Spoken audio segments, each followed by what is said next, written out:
นถิ่นดงธุรกันดารมีนามเรียกขานของศิษย์พระตถาคตผู้ออกเผยแผ่ธรรมะแก่ผู้ราชนมิให้มองมนปลดทุกข์ด้วยทางธรรมธรรมจาริกธรรมจาริกธรรมจาริกถึงอยู่กลางป่าหรือว่ายอดดอยท่านไม่เคยถอยเฝ้าคอยชี้นำให้ใช้ธรรมะขององค์พระพุทธธรรม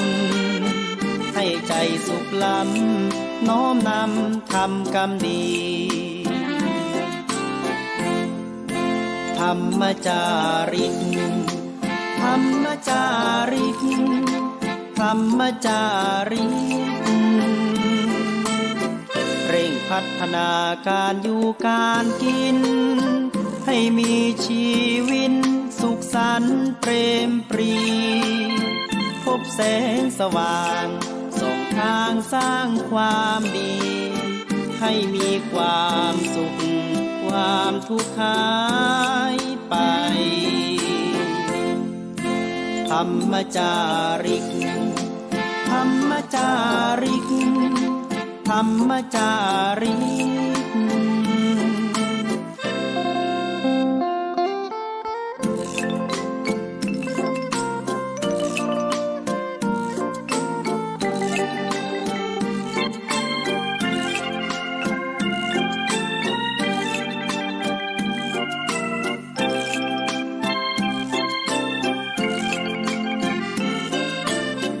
เร่งพัฒนาการอยู่การกินให้มีชีวิตสุขสันต์เปรมปรีพบแสงสว่างส่องทางสร้างความดีให้มีความสุขความทุกข์หายไปธรรมจาริกธรรมจาริกธรรมจาริกธรรมจาริกธรรมจาริกธรรมจาริกธรรมจาริก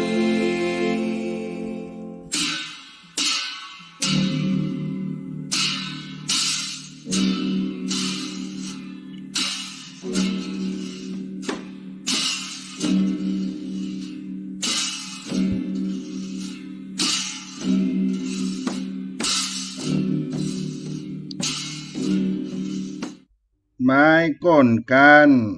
ก็เพื่อคมเสียมมันคุดเลาะเหลี่ยมเก้างูนหักแก้วไม้ก้นการก็เพื่อคมเสียมมันคุดเลาะเหลี่ยมเก้างูนหักแก้วกราบไหว้สากลวะครูบาสังฆเจ้าทั้งหลายจุตนจุองค์เจริญสุขเจริญธรรมมหามูลศรัทธาสาธุชนพุทธบริษัททั้งหลายที่ได้สดับรับฟังธรรมะตั้งสถานีวิทยุวัดฝ่ายหินมหาวิทยาลัยเชียงใหม่ในคลื่นพระพุทธศาสนาและวัฒนธรรม FM 104.50 เมกะเฮิรตซ์วันนี้รายการเสียงธรรมพระธรรมจาริกวัดสลีโสดาพระอารามหลวงอำเภอเมืองจังหวัดเชียงใหม่โดย อาตมาภาพท่านพระครูปัญญาสังฆการพระธรรมจาริกผู้ช่วยเจ้าอาวาสวัดสลีโสดาพระอารามหลวงได้มาพบมหามูลศรัทธาท่านผู้ฟังทั้งหลายที่ได้มีความสนใจใฝ่ในธรรมทุกท่านทุกคนหลังจากที่ท่านทั้งหลายได้สดับรับฟังสาระธรรมจากครูบาอาจารย์หลายท่านหลายองค์ในเวลาเมื่อค่ ยามเย็นวันนี้ได้สืบเนื่องต่อมาจากรายการสารธรรมของตุลุงชัยวัฒน์นันทเสโนหรือว่าตุลุงสนันจากสำนักวัดพระธาตุเจ้าดอยน้อยอำเภอดอยหล่อจังหวัดเชียงใหม่ก็เป็นสารธรรมกำยองเป็นภาษาโบราณแถมภาษาหนึ่งที่คือเกิดความเพลิดเพลินในน้ำธรรมคำสอนของมหาชนท่านผู้ฟังทั้งหลายอาตมาภาพก็ได้ไปพบตุลุงชัยวัฒน์นันทเสโนที่เมื่อครั้งก่อนได้ไปติดต่อทำชัดพระธาตุเจ้าเอาไว้ประดิษฐานมหาธาตุในโครงการพระธรรมจาริกเพิ่นก็เป็นพระเถระเป็นผู้รู้ท่านหนึ่งนำเอาสารธรรมและความบันเทิงในธรรมมาปั่นมาฝากให้พี่น้องศรัทธาทั้งหลายก็ได้จบลงไปก็เข้ามาสู่รายการเสียงธรรมพระธรรมจาริกอาตมาภาพท่านพระครูปัญญาสังฆการได้ขึ้นต้นรายการด้วยสุภาษิตล้านนาไทยไม้ก้นการก็เพื่อคมเสียม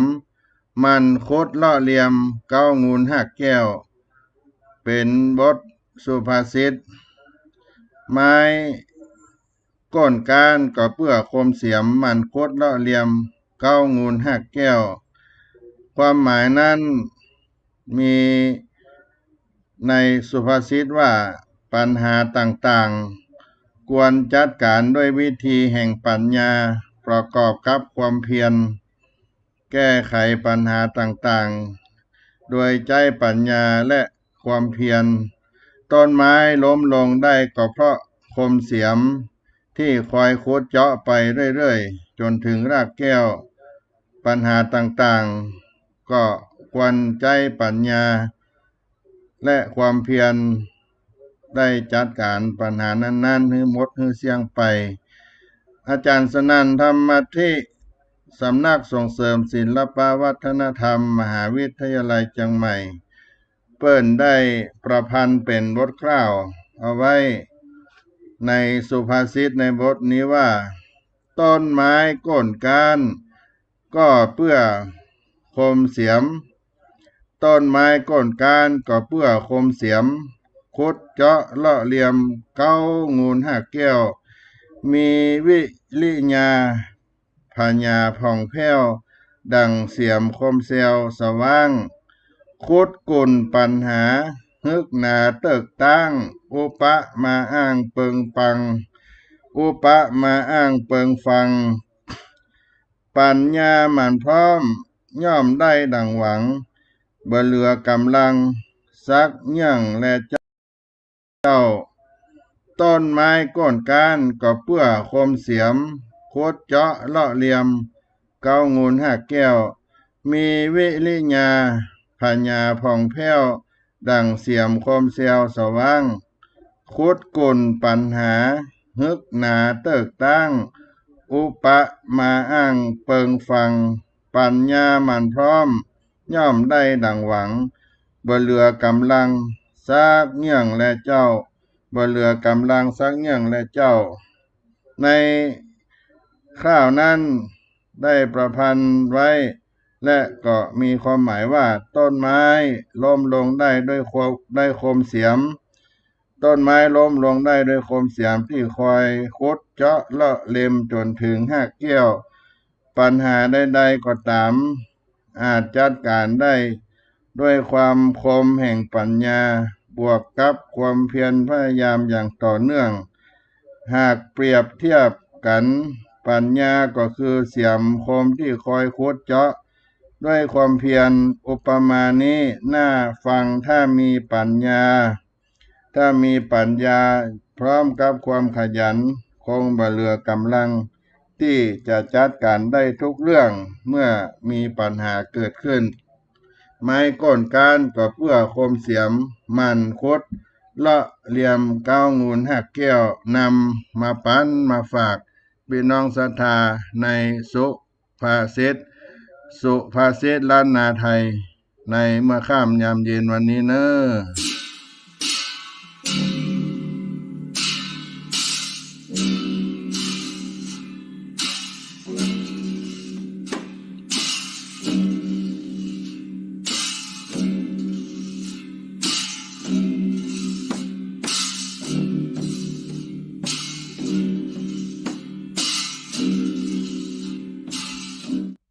ศรัทธาญาติโยมท่านสาธุชนทั้งหลาย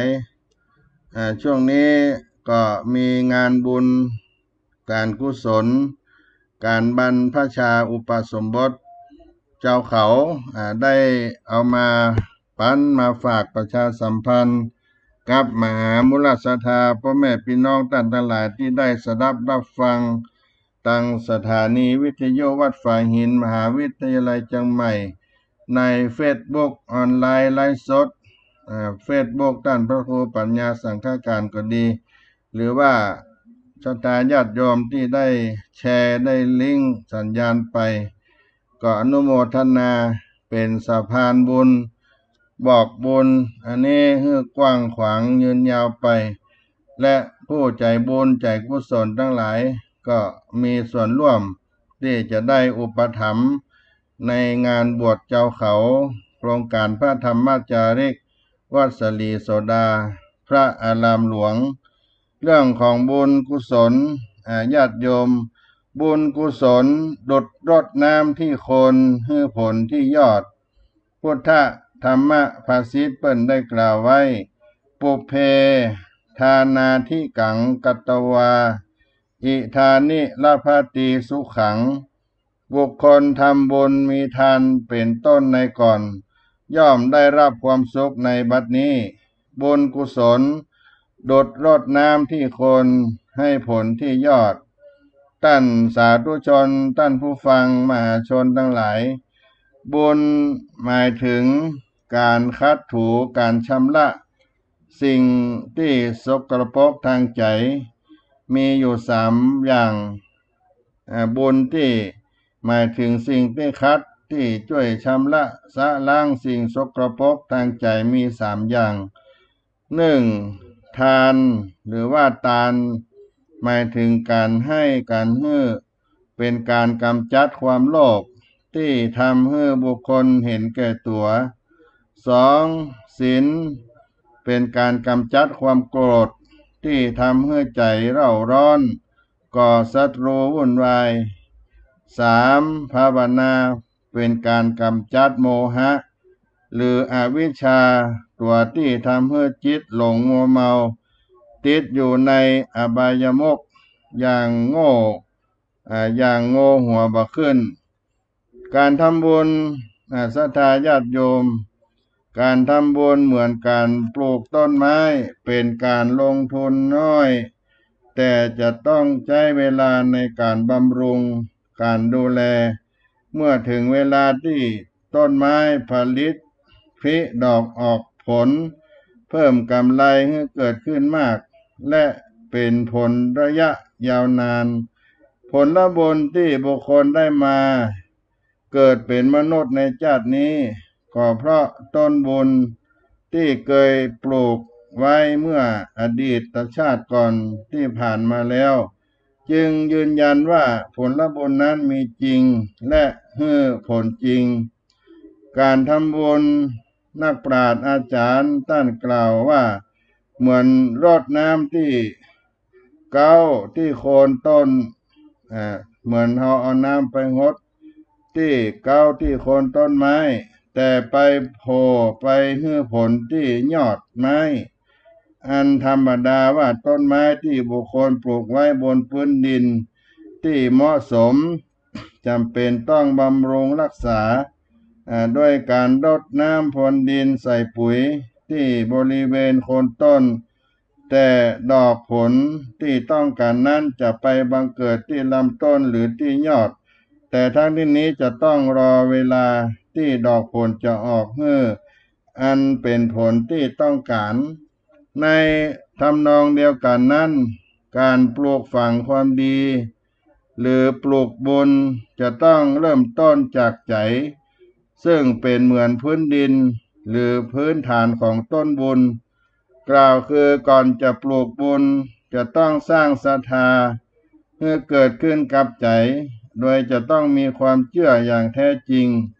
จากนั้นก็จะใจสัจจะคือความจริงใจคือว่าทำอันอย่างก็จะต้องทำแต่ทำจริงตอกย้ำลงในจิตใจให้มั่นคงเมื่อปรับปรุงพื้นดินก็คือใจพร้อมแล้วก็นำเอาเมล็ดพืชทั้ง3อย่างหรืออย่างใดอย่างหนึ่งคือทานศีลภาวนาลงปลูกในดินแล้วหมั่นรดน้ำวิริยะคือความเพียรความอดทนโดยมีสติเป็นเครื่องมือในการทำงานนั้นและมีปัญญาเป็นปุ๋ยบ่จ้าบ่เมินนานเท่าใดผลบุญก็จะบังเกิดขึ้นหันอันเป็นผลบุคคลพึงต้องการเพราะฉะนั้นบุคคลควรจะตั้งอยู่ในความบ่ประมาทมันสร้างบุญสร้างทานเป็นต้นเหมือนเจ้าเกษตรกรได้หมั่นทำนาทำให้เมื่อผลประโยชน์แก่ชีวิตของตนไปเจ้าเกษตรมันทำนาทำให้ก็เพื่อผลประโยชน์แก่ชีวิตของตนที่จะได้รับต่อไปมีข้อคิดว่าการทำบุญตนต้องอดทนให้ได้ตลอดเหมือนรดน้ำที่โคนแล้วให้ผลที่ยอด2ทำบุญกุศลเหมือนรดน้ำที่โคนที่เก้าได้ผลที่ยอดผลจะบัดสิ้นจะเก็บกินไปตลอดธรรมะพุทธธรรมพุทธภาษิตปุเพตานาธิกังกัตตวาอิธานิละภติสุขังบุคคลทำบุญมีทานเป็นต้นในก่อนย่อมได้รับความสุขในบัดนี้บุญกุศลดุจรดน้ำที่โคนให้ผลที่ยอดเป็นพุทธธรรมธรรมะสาระเอามาฝากมาปันมหามุลศรัทธาพ่อแม่พี่น้องท่านทั้งหลายในเมื่อค่ำยามเย็นในวันนี้จากเสียงธรรมพระธรรมจาริกวัดสลีโสดาพระอารามหลวงจังหวัดเชียงใหม่เน้อ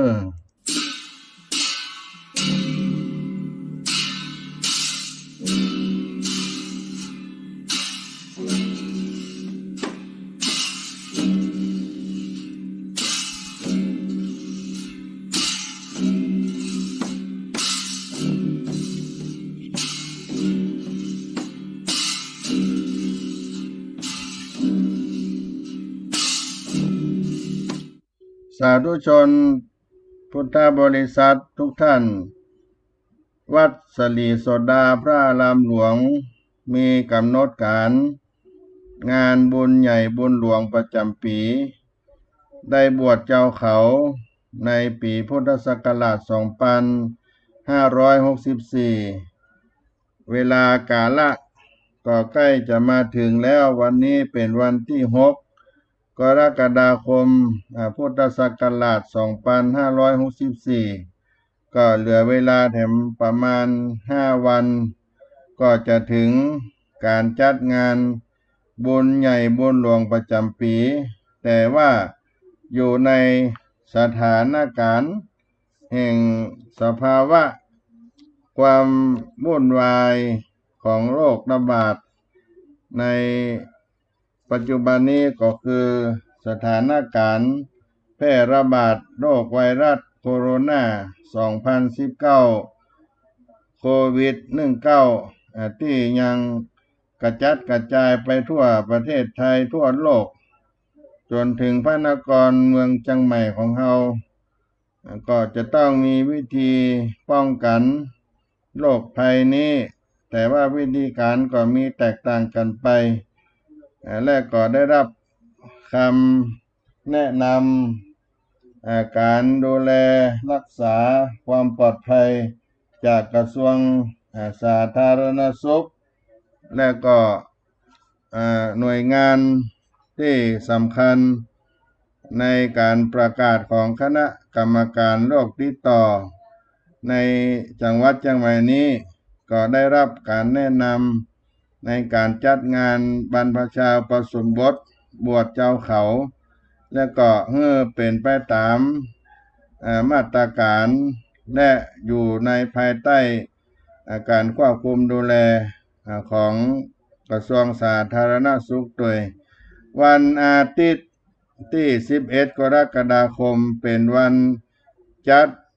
งานประจำปีบวชเจ้าเขา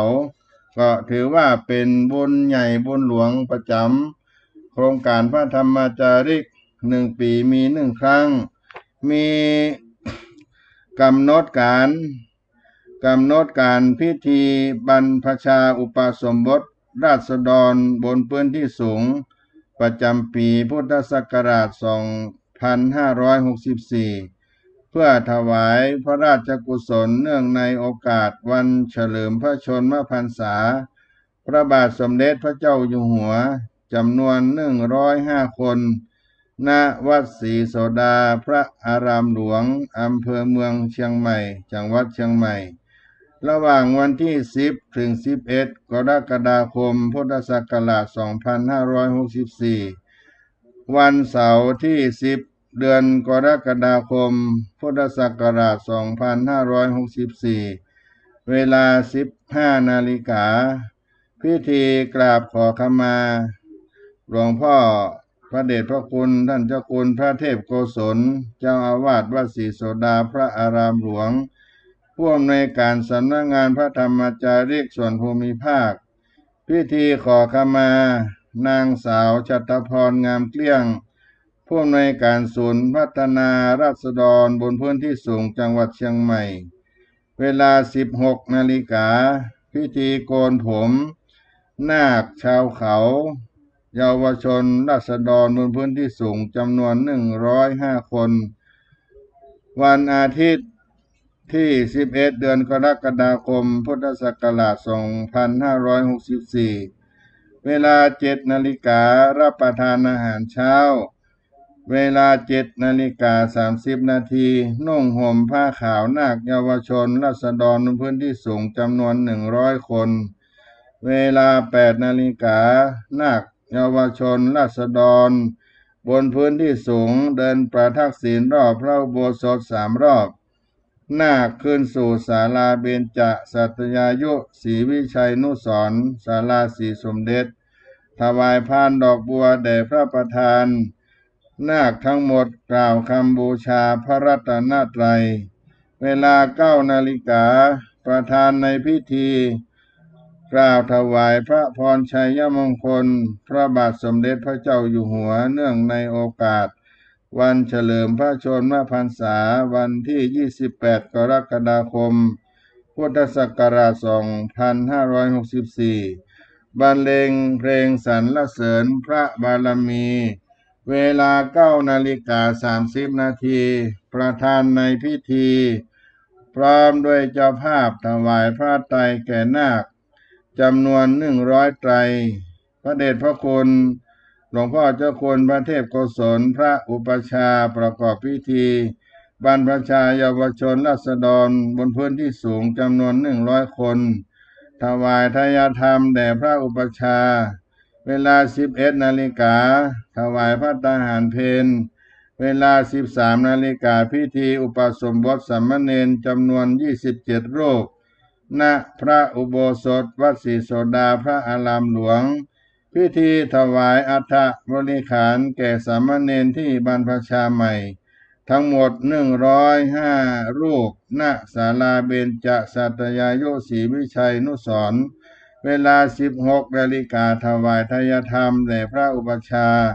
พระสงฆ์นั่งหัตถบาตรถวายอัฐบริขารแก่ภิกษุใหม่จำนวน27 รูปพระสงฆ์ทั้งนั้น อนุโมทนาเป็นเสร็จพิธีกำหนดการอาจมีการเปลี่ยนแปลงได้ตามความเหมาะสมเป็นกำหนดการบวชชาวเขาประจำปีพุทธศักราช2564ณวัดศรีโสดาพระอารามหลวงจังหวัดเชียงใหม่ในการนี้มูลนิธิพระพุทธศาสนาแก่ชนถิ่นกันดารในพระราชูปถัมภ์สมเด็จพระศรีนครินทราบรมราชชนนีซึ่งเป็นหน่วยงานราชการของกรมพัฒนาสังคมและสวัสดิการร่วมด้วยช่วยกันได้ร่วมสนับสนุนโครงการพระธรรมจาริกดำเนินการเผยแผ่พระพุทธศาสนาและอบรมศีลธรรมให้กับราษฎรพื้นที่สูงในประเทศไทยจัดพิธีบรรพชาอุปสมบทราษฎรพื้นที่สูงในปีพุทธศักราช2564ถวายเป็นพระราชกุศลในโอกาสวันเฉลิมพระชนมพรรษา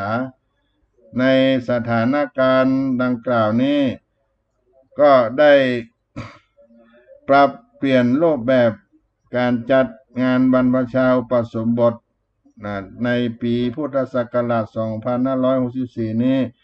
ได้แบ่งจุดในการบวชเป็น5จุดสำคัญมีวัดศรีโสดาพระอารามหลวงเป็นต้นเป็นหลักใหญ่เป็นสถานที่รับบุญอนุโมทนาบุญในการร่วมเป็นเจ้าภาพบวชกับพุทธศาสนิกชนทั่วประเทศไทยทั่วโลกที่มีโอกาสได้ร่วมบุญในการบวชชาวเขาในสถานที่ทั้ง5แห่งนั้นมีวัดศรีโสดาพระอารามหลวงอำเภอเมืองเชียงใหม่จังหวัดเชียงใหม่วันอาทิตย์ที่11กรกฎาคม2564เป็นแห่งแรกเป็นจุดเริ่มต้นงานบวชชาวเขาแห่งที่2วัดพระธรรมจาริกห้วยสแตงอำเภอทุ่งช้างจังหวัดน่านวันจันทร์ที่12กรกฎาคมพุทธศักราช2564 วัดพระธรรมจาริกต่อพระคีอำเภอท่าสองยางจังหวัดตากวันอังคารที่13กรกฎาคม2564 วัดแม่ลาน้อยอำเภอแม่ลาน้อยจังหวัดแม่ฮ่องสอนวันพุธที่14กรกฎาคม2564 วัดพระธรรมจาริกวังใหม่อำเภอวังเหนือจังหวัดลำปางวันพฤหัสบดีที่15กรกฎาคม2564ทั้งนั้นทั้ง5แห่ง5สถานที่ได้บวชเพื่อถวายเป็นพระราชกุศลพระบาทสมเด็จพระเจ้าอยู่หัวในวันเฉลิมพระชนมพรรษา28กรกฎาคม2564นี้ฉะนั้นวัดศรีโสดาพระอารามหลวงร่วมด้วยคณะพระธรรมจาริกมูลนิธิเผยแพร่พระพุทธศาสนาบนพื้นที่สูงกรมพัฒนาสังคมและสวัสดิการวัดศรีโสดาพระอารามหลวงวัดเบญจมาบพิตรกรุงเทพมหานครก็เชิญมหาชนพุทธศาสนิกชนนักศีลนักบุญทั้งหลายผู้มีจิตศรัทธาได้ร่วมเป็นเจ้าภาพบวชในการถวายปัจจัยร่วมเป็นเจ้าภาพบวชชาวเขาผ่านช่องทางออนไลน์และช่องทางอื่นๆเพื่อเป็นการลดรวมกลุ่มของประชาชนในมาตรการป้องกันการแพร่ระบาดโรคไวรัสโควิด -19 ตามการประกาศของรัฐบาลและการแนะนำของกระทรวงสาธารณสุขที่ได้ให้คำแนะนำมาในจังหวัดเชียงใหม่ก็มีกรรมการควบคุมโรคติดต่อจังหวัดเชียงใหม่ให้การแนะนำในการจัดงานบรรพชาอุปสมบทให้เรียบร้อยไปด้วยดีแล้วก็ปลอดภัยจากสถานการณ์นี้ให้ได้ดีที่สุดมากที่สุดท่านสาธุชนมหาชนท่านทั้งหลายก็สามารถ ได้ร่วมบุญ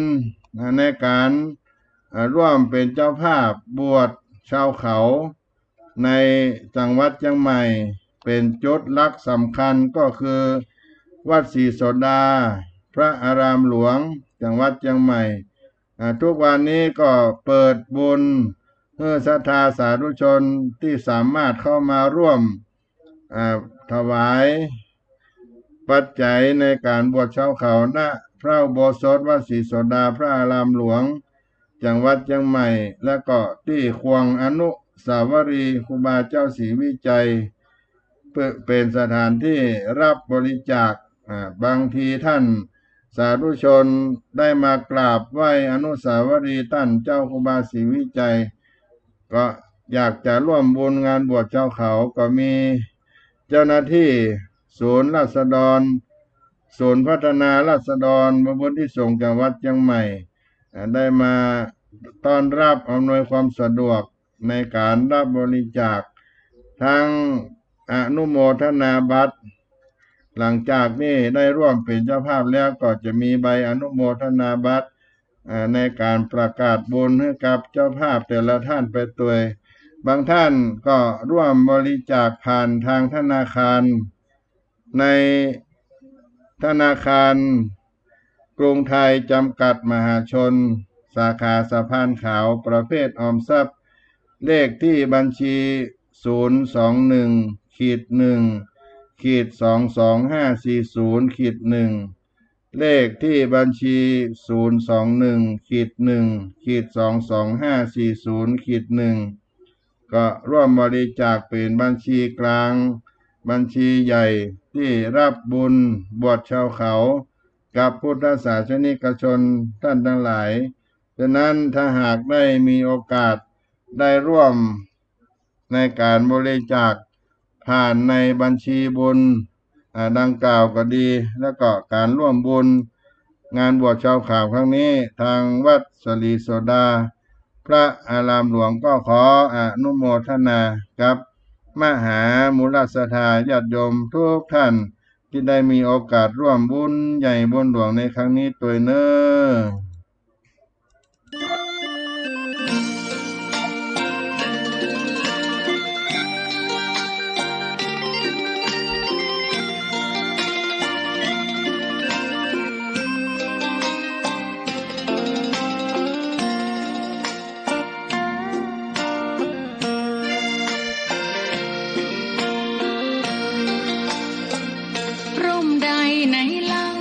จะเย็นเท่า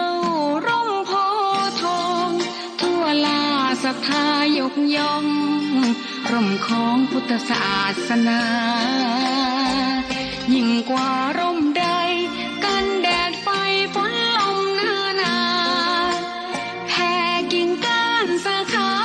ปกคลุมประชาทุกชีวิต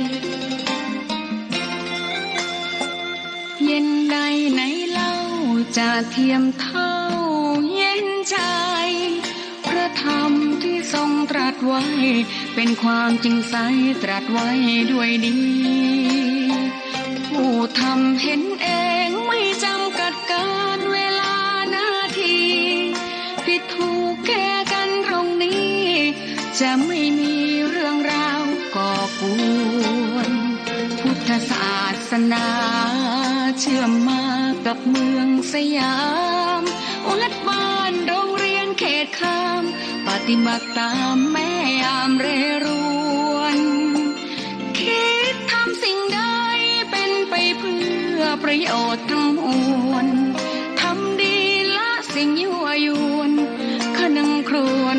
ทางสายกลางชนะในเล่าจะเทียมเท่าชนะตนยิ่งใหญ่ในทุกแห่งหนยิ่งกว่าชนะคนในสงครามไม่มีกลับแพ้ไม่มีเรื่องแย่มาลุกลามประพฤติปฏิบัติตามองค์สัมมาสัมพุทธเจ้า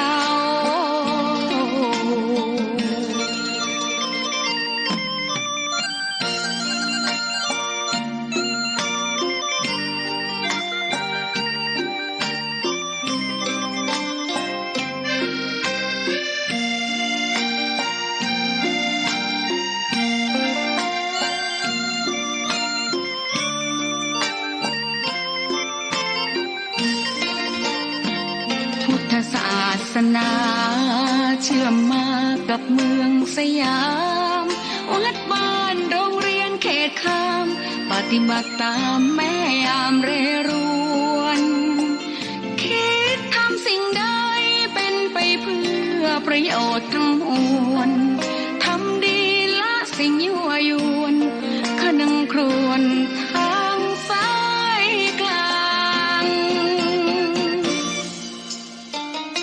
ชนะในเล่า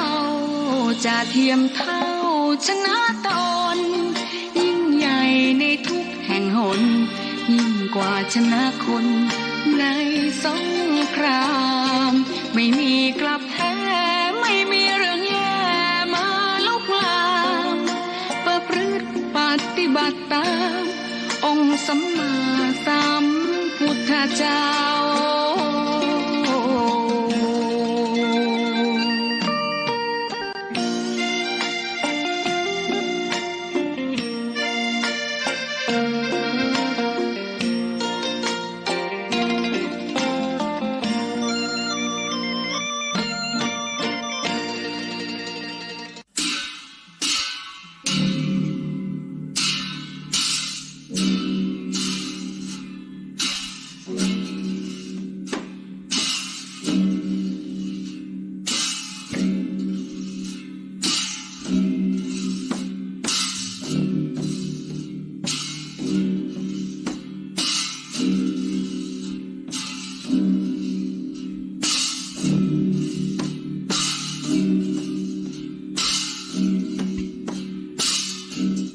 ท่านสาธุชน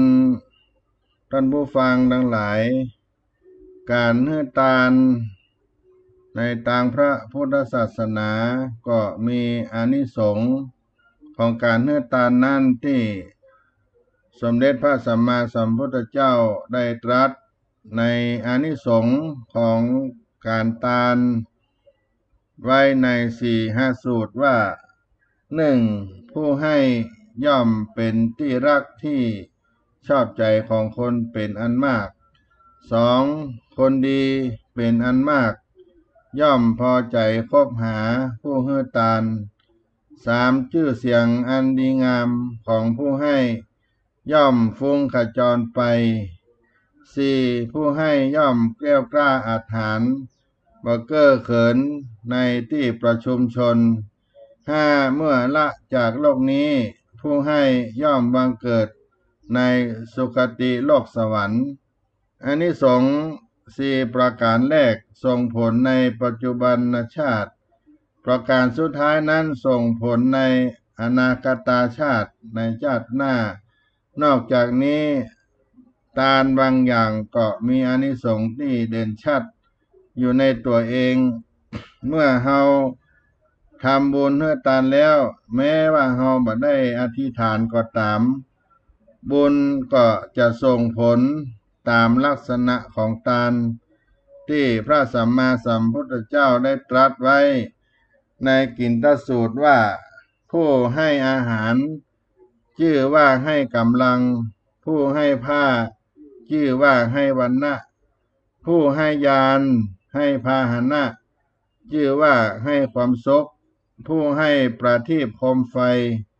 ชื่อว่าให้จักษุและผู้ที่ให้ที่พักอาศัยชื่อว่าให้ทุกอย่างส่วนผู้ที่ให้ธรรมทานชื่อว่าให้อมฤตธรรมเรื่องของการทานนั้นแบ่งออกเป็น4 ประเภท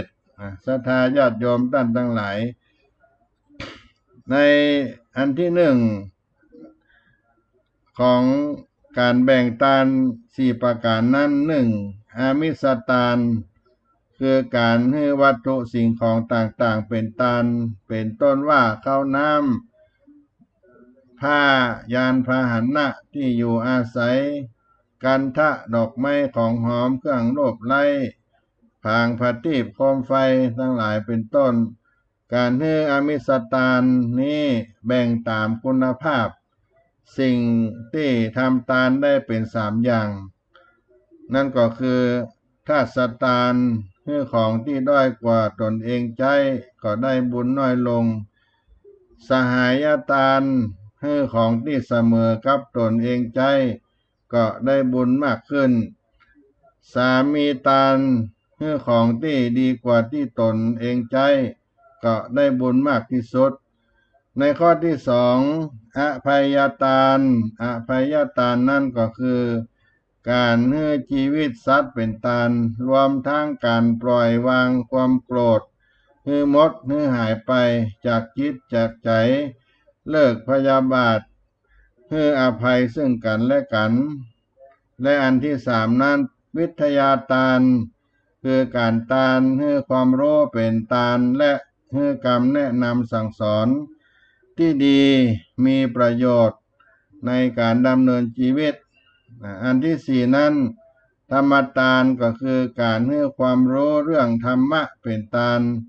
การแนะนำสั่งสอนให้เข้าใจเรื่องบุญเรื่องบาปเพื่อได้ละชั่วทำดีทำใจให้ผ่องให้ใสด้วยการทำจิตให้เป็นสมาธิเป็นภาวนาธรรมซึ่งก็เป็นทางมาแห่งความสะอาดความบริสุทธิ์ในกายวาจาใจจนกระทั่งได้สิ้นอาสวะกิเลสได้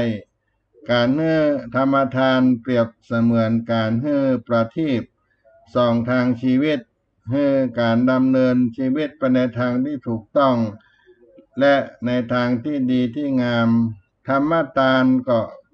จึงมีอานิสงส์ยิ่งใหญ่และก็ประเสริฐกว่าการให้ทานทั้งหลายทั้งปวงการให้ทานญาติโยมมีอานิสงส์มากการที่ได้บุญมากผลนับประมาณมาได้ตามหลักของพระพุทธศาสนาก็จะต้องครบโดยองค์ประกอบทั้งสามอย่างสามประการหนึ่งวัตถุบริสุทธิ์หมายถึงสิ่งของที่นำมาให้ทานหามาโดยชอบโดยธรรมบ่ได้ไปลักไปขโมยของเปิ้นมาสองบุคคลบริสุทธิ์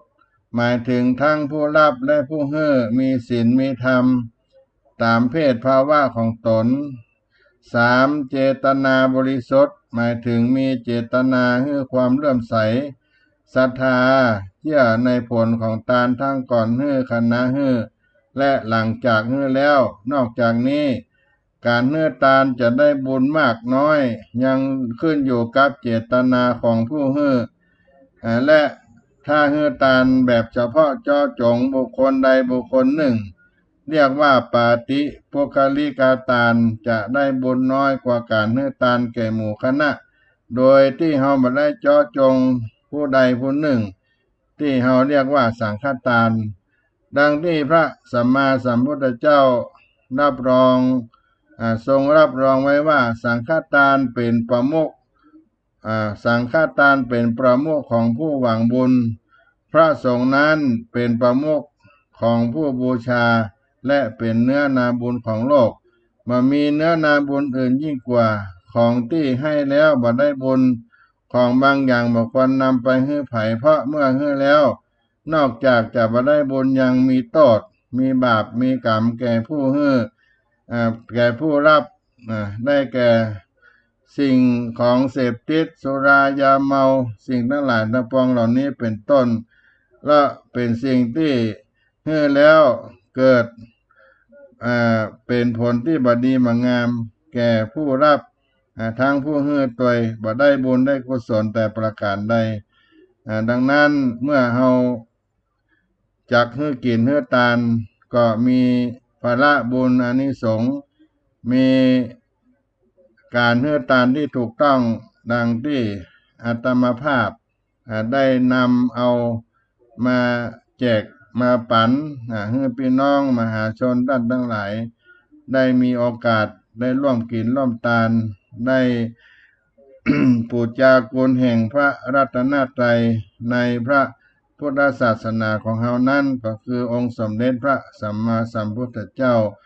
พระรัสธรรมเจ้าพระสังฆเจ้าซึ่งพระรัตนตรัยนั้นเป็นแก้วสามดวงอันประเสริฐพระรัตนตรัยเป็นที่เพิ่งอาศัยแห่งการประพฤติปฏิบัติธรรมความศรัทธาในพระรัตนตรัย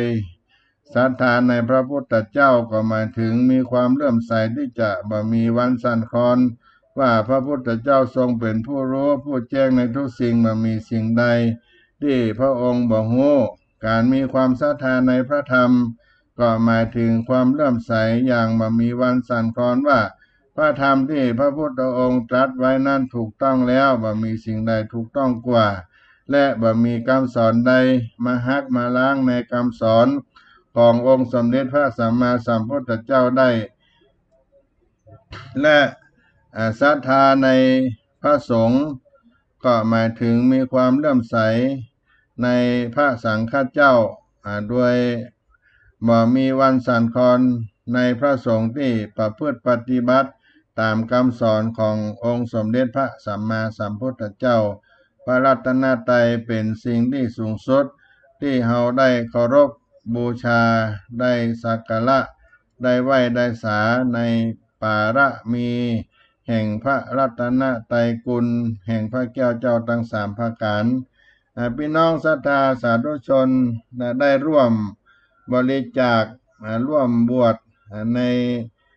งานบวชเจ้าเขาก็ขออนุโมทนากับทุกท่านทุกคนวัดศรีโสดาพระอารามหลวงจะมีการบรรพชาอุปสมบทเจ้าเขาในวันที่11 กรกฎาคมในวันอาทิตย์ที่11 กรกฎาคมพุทธศักราช2564ก็ร่วมบุญกินทานกันได้เน้อได้มีโอกาสได้สร้างบุญสร้างกุศลร่วมเป็นเจ้าภาพบวชแก่ราษฎรพี่น้องที่มาจากบนภูเขามาจากถิ่นทุรกันดารมีโอกาสได้เข้ามาศึกษาในพระพุทธศาสนาได้ห้ามได้เฮียนได้รู้ทั้งทางโลกและทางธรรมพี่น้องศรัทธาสาธุชนทั้งหลายเมื่อได้ร่วมบุญร่วมกุศลแล้วก็เป็นพระอานิสงส์เช่นเดียวกันอานิสงส์ที่เฮาท่านทั้งหลายได้ร่วมเป็นเจ้าภาพอานิสงส์ร่วมเป็นเจ้าภาพได้เป็นเจ้าภาพบวชพระและก็บรรพชาสามเณรก็ดีและก็ได้บวชผู้ที่ได้เข้ามามีจิตศรัทธาในพระพุทธศาสนาเรียกว่าอานิสงส์การเป็นเจ้าภาพบรรพชาอุปสมบทนี้ท่านนักปราชญ์ครูบาอาจารย์ผู้โลเปิ้นได้กล่าวไว้ว่าอานิสงส์นั้นจะเกิดขึ้นแก่ผู้เป็นเจ้าภาพนั้นหนึ่งย่อมได้เกิดเป็นมนุษย์ที่มีชาติตระกูลสูงย่อมได้เกิดในสถานที่รุ่งเรืองด้วยศีลสมาธิปัญญาย่อมเป็นผู้มีศรัทธามั่นคงเป็นสัมมาทิฏฐิบุคคลย่อมเป็นผู้ทรงจำดีมีปฏิภาณว่องไวมีปัญญาดีย่อมมีอาชีพและกิจการเป็นหลักฐานมั่นคงตลอดไปย่อมเป็นผู้มีเสน่ห์เป็นที่ฮักนับถือของมนุษย์และเทวดาทั้งหลายย่อมปลอดภัยจากศัตรูหมู่พานทั้งหลายย่อมเป็นผู้มีร่างกายแข็งแรงสมส่วนสง่างามย่อมมีอิสระเสรีมีอำนาจในตนในตัวเมื่อยังบ่หมดกิเลสเมื่อตายไปย่อมไปเกิดในสวรรค์เป็นเทวดาหรือพรหมเป็นต้นและข้อสุดท้ายย่อมได้ดวงตาหันธรรมบรรลุมรรคผลนิพพานโดยง่ายนี่ก็เป็นพลาอานิสงส์ในการที่เราได้เป็นเจ้าภาพในการบรรพชาอุปสมบทในพระพุทธศาสนานำเอามาฝากมาปันพี่น้องมูลศรัทธาท่านทั้งหลายที่ได้กินทานร่วมอนุโมทนาทานกันด้วยหรือว่าได้ร่วมบวชเจ้าเขากับวัดศรีโสดาพระอารามหลวงในครั้งนี้ก็เป็นธรรมทานปันแบ่งในเรื่องความรู้อานิสงส์ในการเป็นเจ้าภาพบรรพชาอุปสมบทแก่พี่น้องศรัทธาท่านทั้งหลายน้อ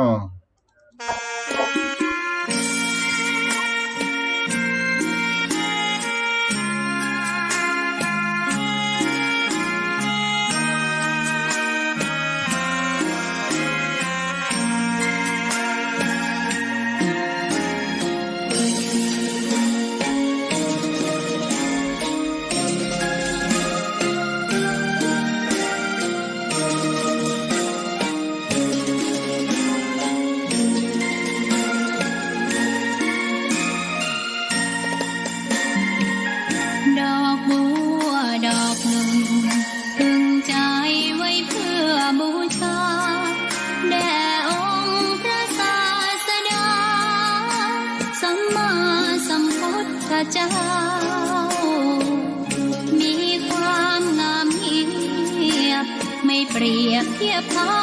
เทียบเราใครมองไม่งามช่างเขาแต่เจ้าก็คือดอกบัวด้วยความสัตย์ซื่อยึดถือความดีเป็นหลักใครรักไม่รักก็ไม่จมปลักมองมัวเมื่อโผล่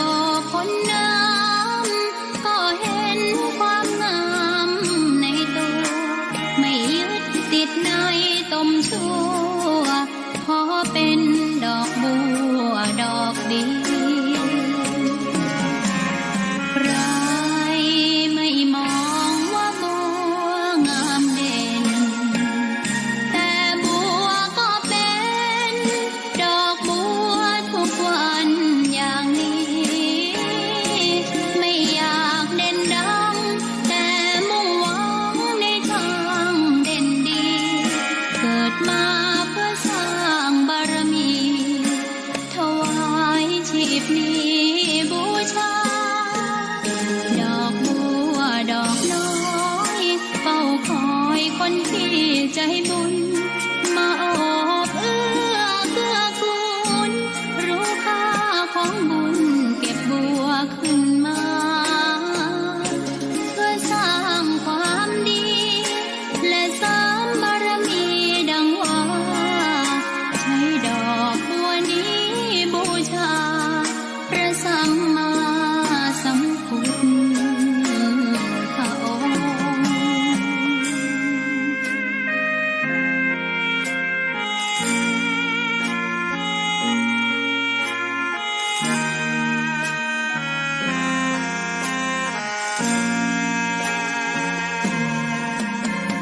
ใครไม่มองว่าบัวงามเด่นแต่บัวก็เป็นดอกบัวทุกวันอย่างนี้ไม่อยากเด่นดังแต่มุ่งหวังในทางเด่นดีเกิดมาเพื่อสร้างบารมีถวายชีพนี้บูชาดอกบัวดอกน้อยเฝ้าคอยคนที่ใจบุญมาโอบเอื้อเกื้อกูลรู้ค่าของบุญเก็บบัวขึ้นมาเพื่อสร้างความดีและเสริมบารมีดังว่าใช้ดอกบัวนี้บูชาพระสัมมาสัมพุทธองค์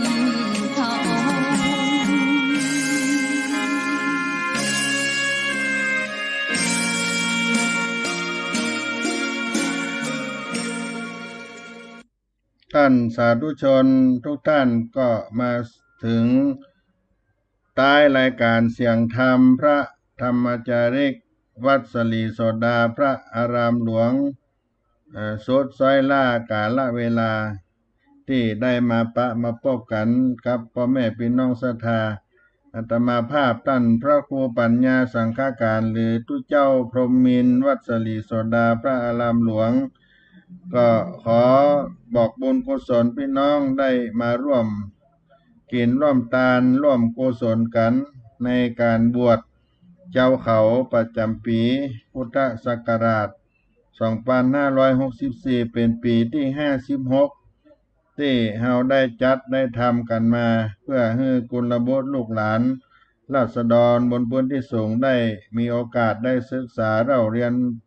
ทางโลกและทางธรรมควบคู่กันไปในโครงการพระธรรมจาริกวัดศรีโสดาพระอารามหลวงเป็นสถานที่ศึกษาต่อเนื่องกันมาเป็นระยะเวลา 56 ปีดังนั้น